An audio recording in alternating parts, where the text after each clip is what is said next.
AI 시대 어디를 튈지 모르는 이 세상에서 투자, 커리어, 양육의 해답을 찾기 위해 3명의 40대 가장들이 모였습니다. 우리 삶의 뒷타임 한따까리 지금 시작합니다.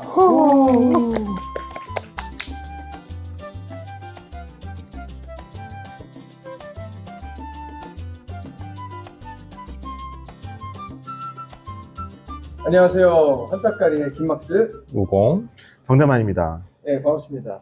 그래도 오늘 또 이렇게 또 자리를 위워크라는 곳에서 네. 또 녹음할 수 있게 해주신 우리 위워크 협찬사 측에, 협찬사 네, 위워크 측에 다시 한번 감사의 말씀 드리고 위워크 측이 아니죠. 위워커는 모르고 있을걸요. 모르고 아마. 있고. 모르겠네요. 그럼에도 불구하고 그냥 광고 기다리고 있으니까 네. 언제든지 저희 말씀해주세요. 최소한 15명한테는 리치가 좀 구독자가 15명 아닌가요? 그럴 거예요. 네, 그 정도 되는 되는 거니까. 그 중에 한- 우리 가족이 한 사람이 5명씩 데리고 왔네요. 저도 그 중에 한 명이 저예요. 네, 저도. 네, 원래 시장 그런 거 아니겠습니까? 그렇죠. 그런 거죠. 네. 그래서 그 지난 세션 때 우리가 막 끝 무렵에 에이전트 얘기하면서 뭐 LLM, OS 얘기하고 되게 어려운 얘기하고 커리어 얘기했었잖아요. 근데 그때 얘기할 때 정말 제가 정말 우리 20, 30대 너무 걱정된다라고 얘기했더니 정대만님이 저한테 뭐라고 계시나? 네 걱정이나 하라고 네 했죠. 걱정이나 해라. 아니, 그렇게 말하진 네 않았죠. 걱정이나 해라. 지금 이게 무슨 뭐 아니, 정확하게는 남 걱정할 때가 아니라. 걱정할 때가 아니라. 그냥 돌려서 말하면 네 걱정하라는 뜻인 거지. 네. 그래서 사실은 우리가 이렇게 그 팟캐스트 시작한 부분은 그 걱정을 하기 위해서 걱정만 하고 있을 때가 아니라 현재 어떤 세상이 열릴지에 대해서 공부를 하고 이해하고 그러면서 우리 자신들 때 가족들이 있잖아요. 어떻게 지킬 수 있는지에 대해서 같이 논의하는 시간으로 시작하고 있습니다. 오늘은 지난 세션에서 이제 얘기한 것처럼 어려운 컨셉이에요, 사실은. 어려웠어요. LLM Azure OS인가요? LLM Azure OS인가요? 영어로 어떻게 표현할지 모르지만 이 허를 생각하면 좋은 것 같아. 허를 생각하면 영화 허의 생각해보면은, 허가 나온 해가, 저는 이제 약간 역사 덕후여가지고 항상 해를 기억하거든요. 대단한 사람이다 생각해보니까. 그 사람은 대단한 사람이네. 그래서 이미 그 2013년에 그린 미래에서는 그 남자 직업이 뭔지 아세요, 혹시? 몰라. 무직자 아니에요? 편지 대필해주는 사람이에요. 어. 왜냐면은 AI가 써주는 편지는 인간 맛이 안 나는 거야. 그러니까 사람이 편지를 대신 써주는 게 직업이 된 시대를 그리고 있어요. 그러면서 그 남자는 인간 아내와는 제대로 교감하지 못해서 이혼을 하고, 똑같이 인간 남자와는 교감하지 못하는 여사친하고 같이 서로 각자가 OS랑 사랑에 빠지는 거죠. 아, 여자친구가 있어요? 그 여사친이 있어요, 여사친. 여자친이? 둘 사이에 로맨스는 없는데, 그런 사람들, 그러니까 인간 대 인간으로 관계를 맺지 못하는 사람들에 대한 얘기가 나와요. 근데 이제 올해 그 데미스 하사피스 인터뷰를 보면은 이제 AI가 인간의 외로움 문제를 많이 해결해 줄 건데 조심해야 된다. 잘못하면 중독될 수 있다. 이런 경고를 하거든요. 충분히 그럴 수 있어요. 특히 공감이 요즘 많이 필요한 시대에서 이런 AI가 공감만 좀 해줘도 목소리 예쁘게 하고 착하게 해주면 사람들이 많이 이제 그거 할 수 있겠죠. 아니, 벌써부터 그런 사람적인 느낌에 대한 니즈가 있다라고 느꼈던 게 그런 블로그 같은 거를 글을 쓰거든요. 영어로. 그냥 저 아는 친구의 회사에 블로그에 쓰는 글을 그냥 쓰는데 그 친구랑 이제 오늘 리뷰하는 콜을 했어요. 내가 쓴 글을. 그래서 그 친구는 이제 번역 서비스를 제공해주는 회사고 싱가포르에 있는 회사예요. 근데 제 글을 보더니 그 친구가 하는 얘기가 사람적인 냄새가 좀 났으면 좋겠다 라고 얘기를 하는 거예요. 내가 그게 뭐냐라고 했더니 요즘에 번역을 해가면은 기계적으로 이런 반응이 온대요. 그렇지. 이거 챗GPT가 번역한 거 아니에요? 이런 반응이 온다라는 거야. 그러면 뭘 해주면 챗GPT가 번역한 게 아닌 거야? 라고 물어봤더니 개인적인 경험을 녹아서 쓰면은 그게 아니라고 생각하는 성향들이 되게 많다라는 거야. 그렇죠. 근데 그것도 속이려고 하면 속일 수가 있다고 저는 생각하거든요. 그러니까 그게 좀 재미있는 변화다. 그게 절대적으로 이게 사람이 썼느냐 못 썼느냐라고 평가를 할 수는 없지만 이제 그런 사람의 손길이 점점 그리워지는, 사람의 손길이 있어야지 더 부가가치가 있는 게 아니냐라는 또 역설적인 느낌들이 또 나기도 하더라고요. 아까 편지 대필 얘기를 하다 보니까. 그래서 저는 요즘 그런 것도 있어요. 나중에 10년 지나잖아요. 오마카세 돈 줘도 못 사 먹을 것 같아. 돈 없는 사람들은 로봇 초밥 먹는 거고 돈 많은 사람은 사람이 주는 초밥 먹는 이제 그런 아날로그 시대가 나는 온 것 어종이 종말돼서 못 먹을 것 같은데? 또 우리 또 나오셨고요. 기후에 또 엄청 저번 사실 독일 얘기에 대해 얘기 안 하려고 했는데 사실은 기후 변화에 대해서 엄청 제가 커피에 빨대 먹잖아요. 다른 거고 뭐라 안 그러는데 그거 진짜 뭐라 그래 우리 우공 선생님이 장난 없어요. 빨대 먹으면 여기서 빨대 안 먹거든. 평상시에 빨대 먹다가 우공 선생님 아까도 우리 커피 마실 때 빨대 안 먹었잖아. 왜? 빨대도 요간 먹으려고. 빨대도 안 먹고 빨대 쓰면 안 되죠, 근데. 슬리브도 안 꽂고. 네, 저는 우공 선생님 편에 붙겠습니다. 바로 하지 마셔서 오늘 이제 안드레 케파시 네네. 안드레 케파시에 대해서 그냥 짧게 좀 이력을 좀 이 팟캐스트 게시물 설명을 드려보면 또 캐나다예요. 이분. 그렇죠. 원래는 네. 캐나다 사람이 아니더라. 아니죠. 근데 시민권 캐나다죠. 사실 리처드 서튼 교수도 미국 사람인데 캐나다 시민권을 획득했고 힌튼 교수도 사실은 영국 사람이. 영국 영국 사람. 사람인데 참 캐나다라는 게 참 독특한 것 같고 그리고 스탠퍼드에서 박사학위를 딴 다음에 이분이 보니까 오픈 AI 창립 멤버더라고요. 네, 그러니까 파운더급은 아니었는데 네. 아주 초창기 네, 합류했어요. 멤버로 들어갔고 근데 17년에 또 우리의 또 영원한 언제 이거 다뤄야 돼 우리 테슬라는 네. 다룰 주제 중 하나인데 AI 및 자유주의 부문의 총괄을 담당하시게 되시고 그러다가 FS를 발전을 많이 시킨 건 맞죠 이분이. 그렇죠. 오토파일럿. 네임밸류도 있고 그러다 도련이 갑자기 22년도에 퇴사하고 24년도에 유레카 랩이라는 이제 교육과 AI 교육을 융합하는데 이런 회사를 또 차리시고 하여튼 나오셨어요. 근데 이제 우리 정대만 선생님께서 이렇게 하셨죠. 이 사람은 시성에 대한 존재감이라고 표현하셨던 거예요. 저도 몰랐는데 이분이 연초에 바이브 코딩을 단어를 만드신 분이라고. 그렇죠. 이분이 트위터에 올린 이후로 사람들이 바이브 코딩이라는 용어를 쓰기 시작했죠. 그 전까지는 없었어요. 사실 재밌는 게 바이브 코딩 얘기가 나오면서 화이트 칼라 블러드베스, 소위 말하면 직장에 대한 어떤 얘기도 거기 시작된 거잖아요. 마이크로소프트가 사티아하고 그 저커버그 라마콘 설명할 때도 뭐 30%가 개발하고 있고 내년 되면 50% 얘기하니까 이제 사람들 막 겁나가지고 떨고 있는 건데 오늘 이제 그분들 이야기를 할 건데 그러면 시작을 한번 좀 그 최근에 유튜브에 올랐던 거죠. Y 컴비네이터 AI 스타트업 그렇죠. 네. 그쪽 이제 유튜브에 나와서 했던 건데 정대님께서 짧게 한번 좀 그래도 설명해 주세요. 와서 주로 어떤 내용을 했었는지.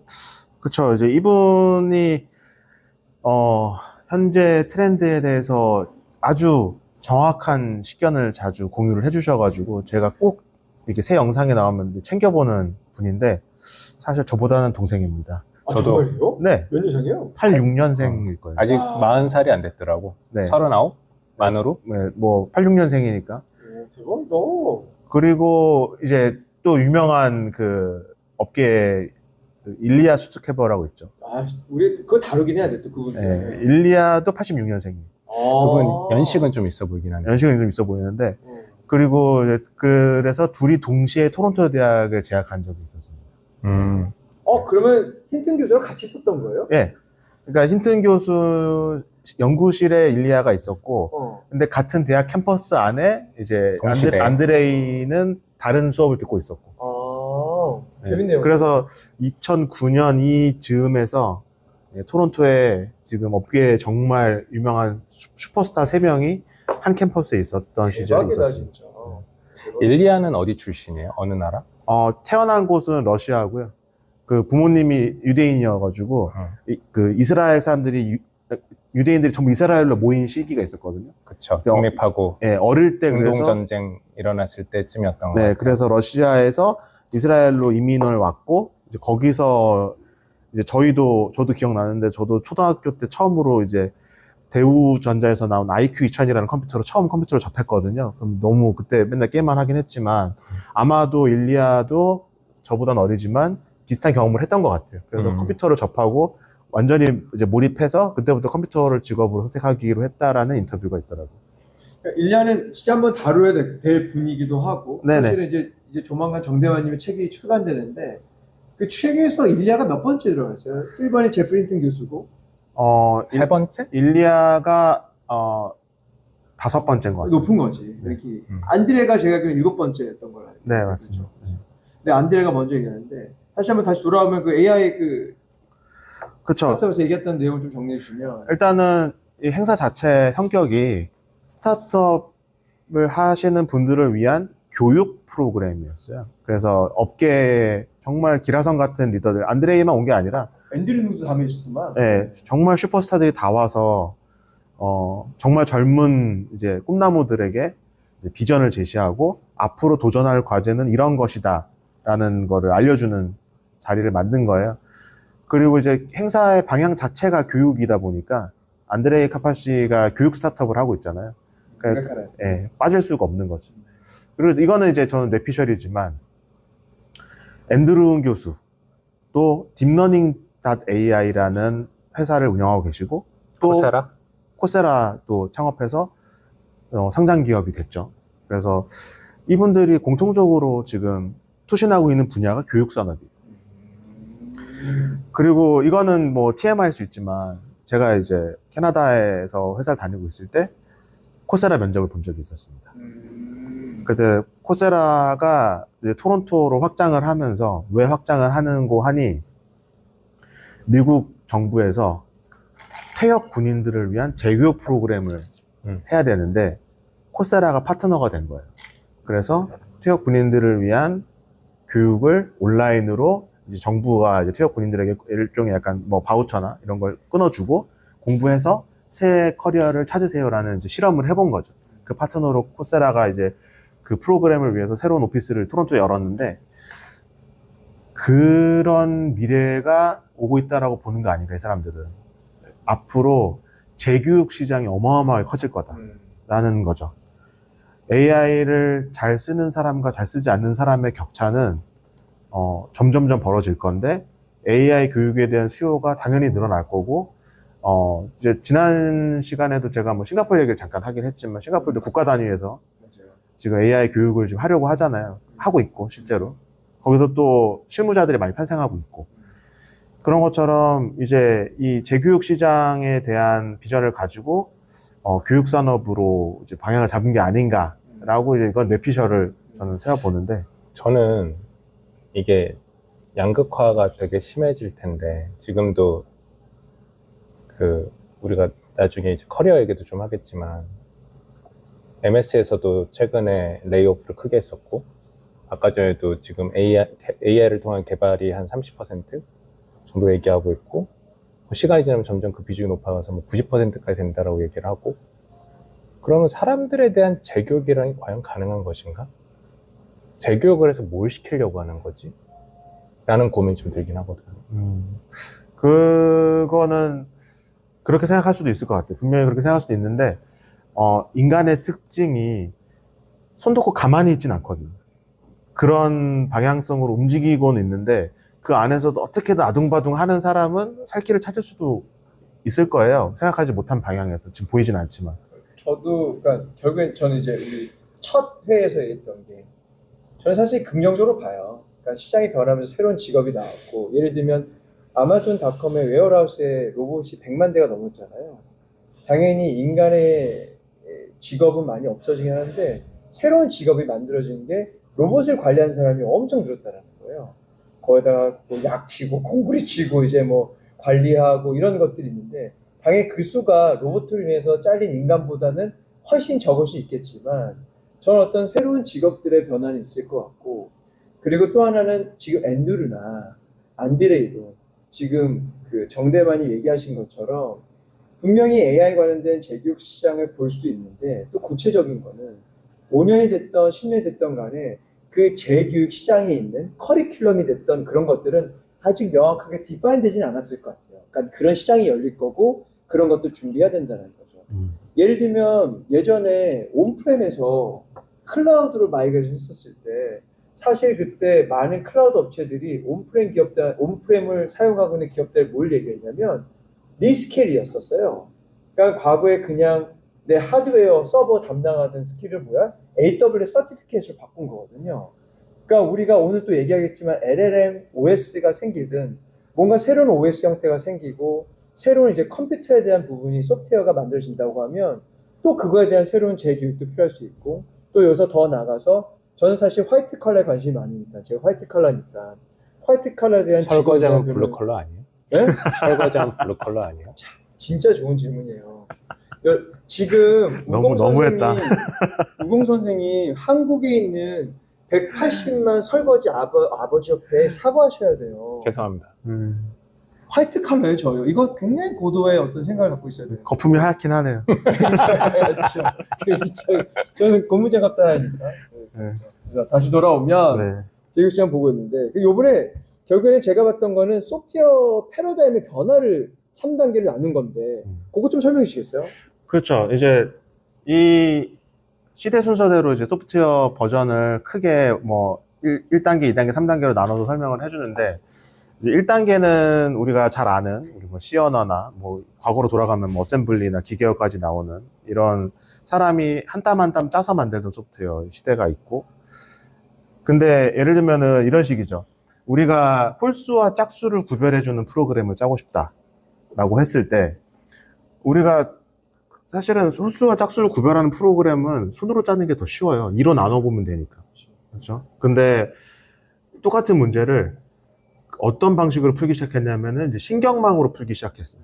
신경망이라고 하는 건 인간의 뇌 구조를 본따 가지고 이제 뉴런과 시냅스가 있는 어떤 가상의 이제 컴퓨터 공간상의 뇌를 만들어서 그 뇌에게 이거는 홀수야, 이거는 짝수야를 막 알려줘요. 데이터를 만들어서. 그게 인공지능의 시대가 열렸다고 보면 되는 건가요? 그거를 이제 신경망 학습으로 이제 똑같은 홀짝수를 구별하는 태스크에 대해서 2로 나눠본다라는 거는 알고리즘인 거고, 알고리즘이 아니라 어떤 신경망 구조를 만들어서 뉴런을 몇 개 쓰고 연결을 몇 개를 가지고 어떤 신호가 어떻게 전파될지를 잘 설계해서 얘한테 데이터만 주면 사람이 알고리즘을 짜지 않아도 모델이 답을 준다. 이게 이제 2.0, 소프트웨어 2.0 신경망의 시대. 그게 몇 년도부터 시작한 거예요? 그게 멀리 가면 이제 힌튼 교수가 이제 신경망을 만들기 시작, 뭐 그 전에도 신경망은 있었지만, 힌튼 교수님이 활동하던 시대부터니까 7, 80년대부터 시작됐다고 봐야 될 거예요. 근데 그게 정말 우리가 신경망이 알고리즘을 뛰어넘었다라고 하는 사건이 이제 바로 2012년 이미지넷. 사건부터가 이제 혁명이 시작되는 거예요. 2012년부터가, 사람이 온갖 알고리즘을 동원해서 이미지 분류를 해보는 것보다 신경망이 더 잘하네? 요게 이제 입증이 된 사건이 이제 2012년이고, 그게 있었기 때문에 그분들이 슈퍼스타가 된 거였죠. 그래서 그게 이제 신경망으로 문제를 풀었다는 건데, 2022년에 이제 챗GPT가 나오면서 거대 언어 모델이라는 게 나왔고, 거대 언어 모델도 거대한 신경망이에요.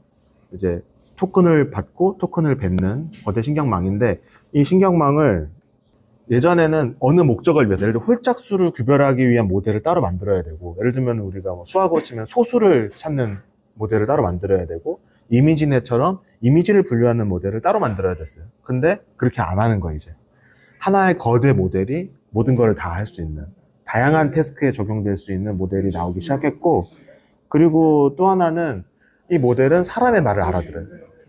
그게 정말 큰 차이점이죠. 예전에는 C 언어 문법을 알아야 되거나 기계어를 알아야 되거나 또 모델을 학습시키려면 파이썬 언어를 알았어야 됐어요. 근데 그게 아니라 지시를 사람이 하는 말로 하면 뒤에선 난 모르겠고 LLM이 코드를 뱉어서 이 코드를 실행하니까 소프트웨어가 만들어지더라는 거예요. 바로 바이브 코딩인 거죠? 그게 바이브 코딩이죠.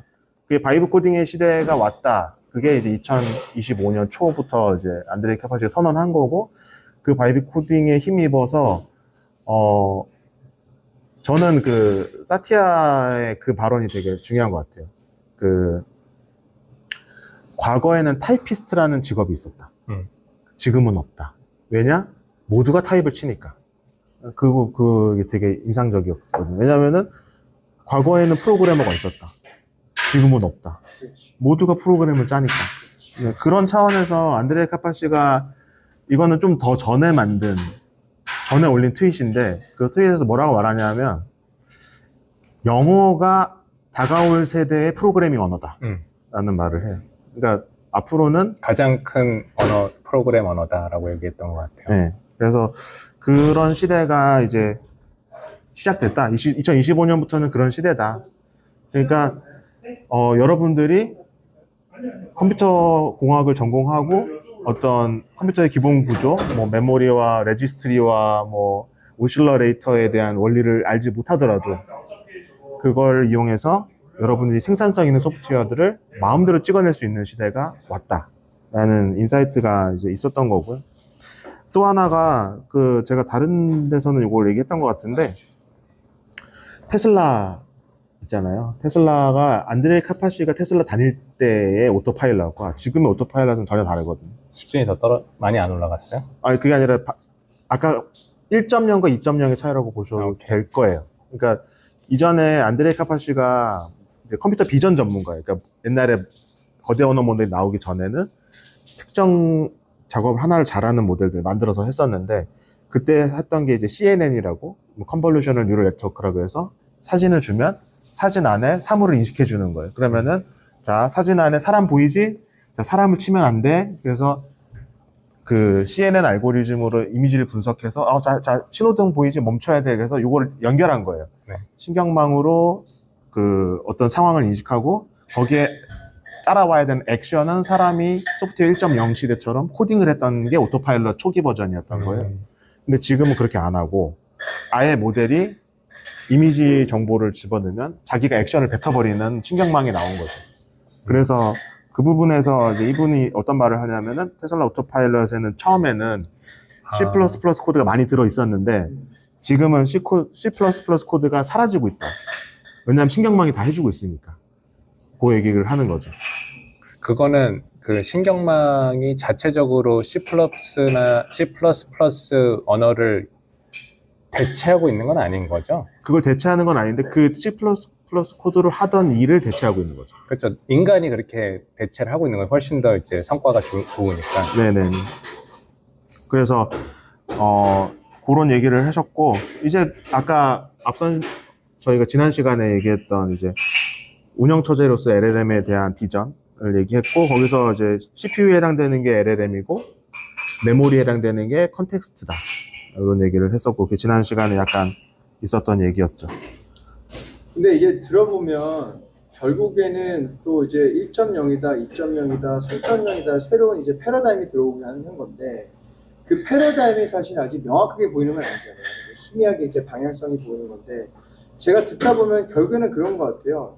신경망의 결국에는 인간의 어떻게 보면 뉴럴 네트워크 따라하는 거를 이제 만드는 그 이제 인간을 뛰어넘기 시작하는 거고 그러다 보니까 이제 우리가 어떻게 보면 AI 협업을 통해서 인간의 생산성이 높아졌는데 오히려 이게 이 소프트웨어 자체가 어느 순간 되면 AI가 스스로 이제 코드를 만들어내고 뭔가 스스로 일들이 이제 하는 일들이 벌어질 것 같잖아요. 그게 또 에이전트가 될 수도 있는 거고. 그러면 결국에는 그런 시기에서 이제 우리 인간이 어떻게 살아갈 수 있을까? 그거 되게 두려운 거. 편할 수는 있겠는데 또 한편 이런 거죠. 그걸 진짜 탈출을 어떻게 할 생각인 거지 도대체 이거를? 이런 것들 되게 두렵기도 해요, 사실은. 그렇죠. 그런 미래는 반드시 온다고 봐야 될 것 같고요. 저는 업계에서 일어나는 일을 보면은 그런 일은 뭐 거의 반드시 온다고 볼 수 있을 것 같고, 사실은 그 부분에 대해서는 전 되게 회의적이기도 해요. 왜냐하면은, 회의적이라는 뜻은? 지금 민간 기업들이 이런 일을 하고 있잖아요. 그리고 안드레이 카파시가 우리에게 우리 운명을 결정해달라고 아무도 권한을 위임한 적은 없어요. 이분이 뭐 뛰어난 분이고 나이스한 분이지만, 그건 일리아 수츠케버도 마찬가지고 샘 알트만도 마찬가지예요. 근데 우리가 그런 권한을 민주적인 절차로 위임을 해주지 않았는데 이런 사람들이 사람들의 운명을 결정하고 있어요. 사실상 지금. 그러면은 이게 어떤 민주적인 절차에 의한 통제 장치가 있어야 되는데 정부가 AI를 알아야 통제를 할 거 아니에요.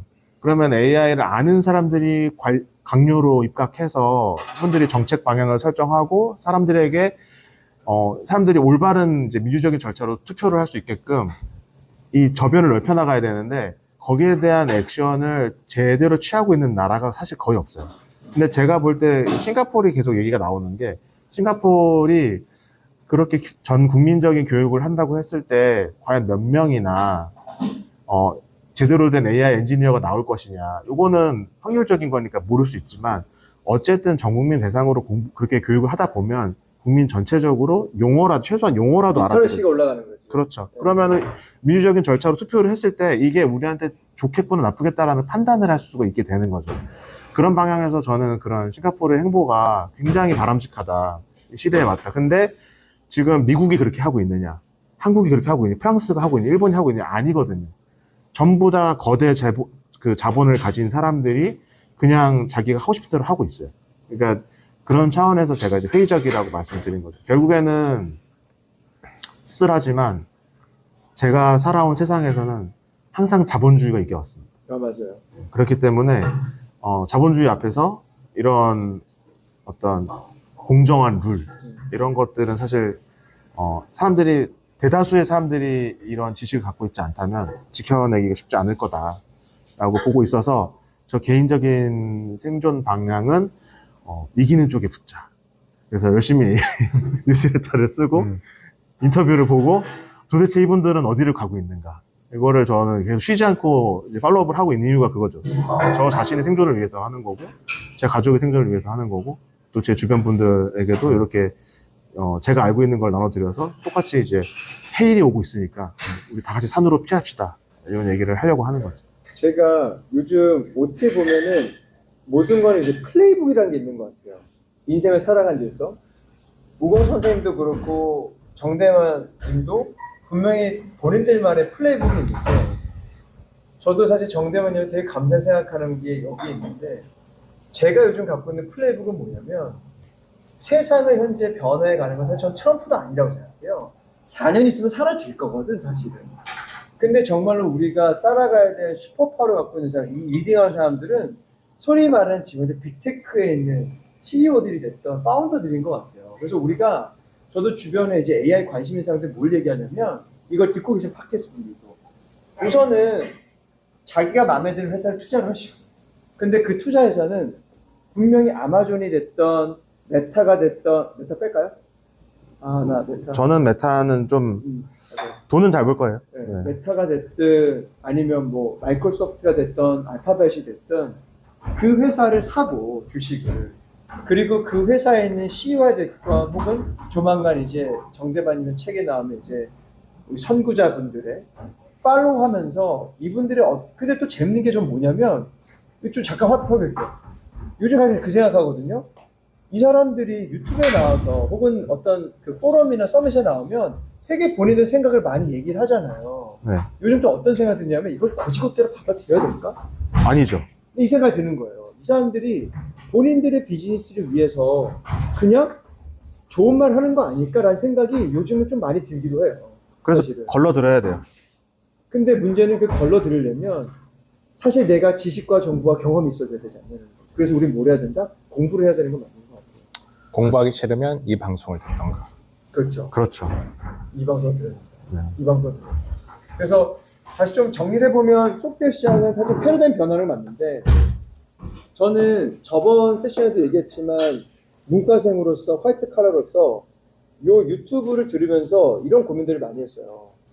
결국에 소위 말하는 LLM이 지식 노동의 본질을 바꾸기 시작하고 있구나. 이미 바꿨구나. 그렇죠. 라는 생각이 드는 거예요. 바이브 코딩이라고 얘기했잖아요. 이제 바이브 라이팅이 안 나올 이유가 있을까요? 정말 우리가 보고서라는 걸 써야 될 시간이 왔을까? 어떤 일이 벌어질까? 그럼 이제 근본적으로 우리가 이 직장 생활에 있어서도 내가 갖춰야 될 역량이라는 것들에 대한 부분이 확실히 바뀌어야 되는 거고, 저는 사실은 이번에 바이브 코딩 얘기 들으면서 뭘 느꼈냐면, 저희는 화이트 칼라에도 이 도구라는 게 뭔가 생기긴 하겠다.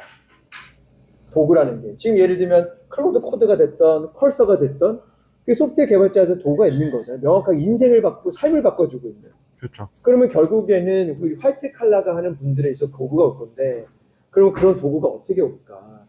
그리고 그 도구가 왔었을 때 내가 그 도구를 잘 사용해서 내가 현재 하고 있는 일을 더 잘하고 내 몸값을 키워서 또 대이직의 시대가 열릴 건데 그 이직 때 몸값을 어떻게 잘 받아야 될지 결국에 그 핵심은 뭐다? AI에 대한 관심을 가져야 된다라는 생각들만 들고 있습니다. 저는 대이직의 세대가 열릴지 대해직의 시대가 열릴지 잘 모르겠는데 안드레아 카파시가 쓴 그 바이오 코딩에 보면은 스터프라는 표현을 되게 많이 쓰더라고요. 그냥 느낌으로는 별것도 아닌 걸 자기는 그냥 툭툭 던지면서 이게 어떤 작동으로 되는지도 모르겠고 그냥 이게 문제인가 싶으면 이런 게 문제 아니야? 한번 다른 방안을 줘봐. 그럼 그게 왜 고쳤는지 모르겠지만 그렇게 몇 번 하다 보면은 생각보다 기깔나게 뭔가 코딩이 되더라 라고 느꼈는데 그걸 보면서 뭐가 느꼈냐면은 예전에 사람과 기계가 바뀌었다고 생각이 들었었지. 왜냐면 예전에 소프트웨어 시대 때는 사람이 어떻게 보면은 검증을 하는 거고 기계는 뭔가 답을 주는 것이었잖아. 지금은 그게 뒤바뀌었다는 느낌이 이제 좋은 표현이에요. 그게 들더라고요. 이게 이제 제가 되게 부정적으로 미래를 보는 또 그런 시점을 보다 보니까 그 바이브 코딩에서 안드레 카파시 같은 사람이 썼던 글을 보면서도 아, 이게 정말 사람의 역할이라는 게 점점 과거에 어떻게 보면 수단같이 좀 오히려 하위 구조로 떨어지고 있구나. 이런 생각이 좀 들더라고요. 그렇죠. 그렇죠. 그리고 실제로 이제 저는 이제 책을 이제 이번에 정말 오랜만에 써보면서 느꼈는데 시장에 AI의 도움을 받은 책들이 이제 많이 나오다 보니까 지금 말씀하신 것처럼 꼭 프로그래머가 아니더라도 작가들도 AI를 굉장히 많이 사용하고 있다, 활용하고 있다. 그거는 좀 분명히 느껴지는 것 같아요. 네, 뭐 이 팟캐스트를 이제 들으신 분들은 저희가 사실 계속 반복적으로 얘기하는 게 있거든요. 세상이 변화하고 있고 그 변화가 해일이라고 말씀하셨잖아요. 쓰나미가 됐든 얼마나 큰 게 있는 건데. 근데 저는 사실은 뭐 우공 선생님의 약간 반대 길을 보고 있는데 저는 되게 긍정적으로 보거든요. 어떻게 긍정적으로 보고 있는 거냐면 기회 요소가 더 많은 것 같아요, 저는. 네. 그러니까 결국에는 이런 세상 속에서 먼저 선점을 어떻게 할 거냐. 그 선점이라는 게 자본의 얼로케이션이 됐든 아니면 내 역량의 인적 자본, 내가 갖고 있는 인적 자본에 대한 재투자를 어떻게 잘할지에 따라서 어떻게 보면 저는 우리 직장인들이 한 번에 역전할 수 있는 기회를 준 거라고 저는 생각해요. 그렇게 볼 수도 있죠. 이어서 이 기회에서 내가 AI가 됐던 이 시대에 맞는 역량을 갖고 있다고 하면은 분명히 그 니즈가 필요하겠죠. 예전에 2020년, 19년도 코로나, 20년 코로나 터졌을 때 그때 기억해 보세요. 소프트웨어 개발자들, 클라우드 아키텍트들, 와 정말 돈 어마어마했잖아요. 지금도 마찬가지이고 AI 관련된 부분은. 그러면 결국에 이제 그런 스킬셋을 내가 어떻게 잘 탑재를 하고 그 스킬셋을 키울 수 있는 회사를 가느냐가 더 중요한 것 같아요. 그게 중요하긴 한데 그 부분에 대해서도 좀 마냥 낙관적으로만은 볼 수가 없는 게 이게 분명히 많은 직업이 생겨서 그 많은 사람들을 받아줄 거거든요. 근데 중요한 거는 시차의 문제예요, 시차. 그러니까 선후 관계가 먼저 자본주의가 이 AI를 통해서 효율성을 발견하면 바로 이제 대량 해고는 저는 거의 기정사실로 보고요. 대량 해고가 먼저 벌어지고 나서 그 안에서 아둥바둥 살아남으려고 노력하시던 분들이 하나씩 둘씩 길을 찾으실 거예요. 그 길이 이제 하나의 길이 열려서 점점 넓어져서 많은 사람들이 그 길로 가겠죠. 근데 비슷한 일이 이제 1900년대 초반에 있었잖아요. 자동차 산업이 등장하면서 마차 산업이 붕괴하니까 마부, 뭐 마차 바퀴 만드는 사람들, 뭐 말 먹이 주는 사람들, 뭐 말똥 치우는 사람들 이런 사람들이 하나의 전체 산업이 있었는데 자동차가 등장하면서 다 직업이 없어져서 그분들 중에 누구는 뭐 예를 들면은 그 샌드위치 가게를 열어가지고 자리를 잡으신 분도 계실 거고 누구는 아예 다른 도시로 가서 또 자리를 잡으신 분도 계시고 아예 그 전직을 해서 자동차 정비공이 되신 분도 계실 거잖아요. 그러니까 사람들이 각자 처한 환경에 따라서 막 이것저것 열심히 노력하는 가운데서 새로운 길들이 만들어지는데 그 과정이 스무스하지는 않은 거죠. 그러니까 개인 입장에서 보면은 미리 대비하지 않은 상태에서 그런 상황을 만났을 때 굉장히 고통스러운 시간이 올 수 있다. 그리고 이거는 그냥 제가 뇌피셜이 아니라 사실 이거 인터뷰에서 그런 얘기 하시는 걸 제가 많이 보거든요. 그런 메시지들을 많이 하고 유난히 강하게 말씀하시는 분이 이제 막 인트로픽의 다리오 같은 분이 뭐 극단적으로 굉장히 많은 대량 해고 시대가 온다라고 이제 얘기를 하고 계시니까 저는 대비를 하긴 해야 될 것 같다는 생각을 강하게 하고 있습니다. 근데 우리가 대비하는 방식이 여러 가지가 있다고 생각하거든요. 오늘 이제 방송을 좀 마무리할 건데 다음 방송에 사실은 이 얘기를 좀 해보고 싶어요. 그러면 그거를 결국은 해칭을 해야 되잖아요. 저는 그 해칭이 어디에 있는 거냐면 퇴직연금이나 투자했다고 봅니다. 맞습니다. 네. 결국에는 우리가 알 거는 내 직장이 잘릴 수 있거나 내가 다니는 회사가 없어질 수 있지만 너무 노브레이너 아니에요? 너무 당연한 거는 소위 말치 빅테크가 저는 계속 손익을 내고 매출을 만들고 좋은 위치에 있을 것 같아요. 그러면 이제 이 시장에서 지금 우리가 어떻게 그러면 좀 투자를 하면서 우리 자산을 지켜가면서 이 경제 위기가 나왔을 때 어떻게 좀 잘할 수 있을지에 대해서 다양한 이야기를 나누는 걸 다음 세션에서 한번 진행을 해보는 게 어떨까 싶어요. 그래서 오늘 되게 좋은 얘기 많이 해주셨고 진짜 어려운 세상이네요.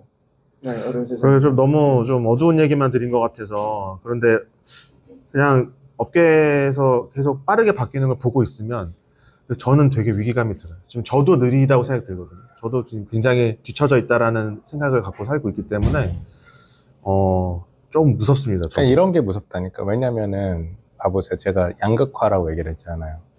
우리 정대만님만 하더라도 이 주제에 대해서 1에서 100이라고 하는 스케일에서 어디에 가까운 사람일까? 100이지. 그러니까 많이 안다고 치면은 100이 많이 안.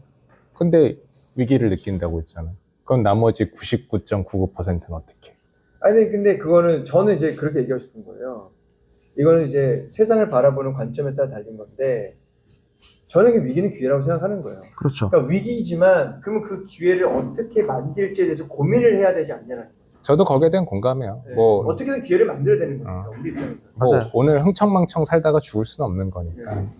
최악의 상황이 온다고 하더라도 거기에 최선의 방법이 있을 거라고 생각을 하고 대응을 해봐야 되는 거고, 저는 나중에 좀 투자 얘기도 투자 얘기지만 우리가 이제 툴로서 AI를 어떻게 쓰느냐도 되게 중요한 것 같은데, 그런 얘기를 좀 대만님이랑 얘기를 좀 나눠봤으면 좋겠어. 그러니까 프롬프트 어떻게 쓰는지 말고 그 툴을 어떻게 하면 우리가 좀 포괄적으로 어떻게 활용할 수가 있을까, 이런 것들에 대해서 좀 가볍게 좀 이야기를 시작해 볼 수 있으면 좋을 것 그것도 되게 같아요. 좋을 것 같아요. 역량 향상하는 관점이면.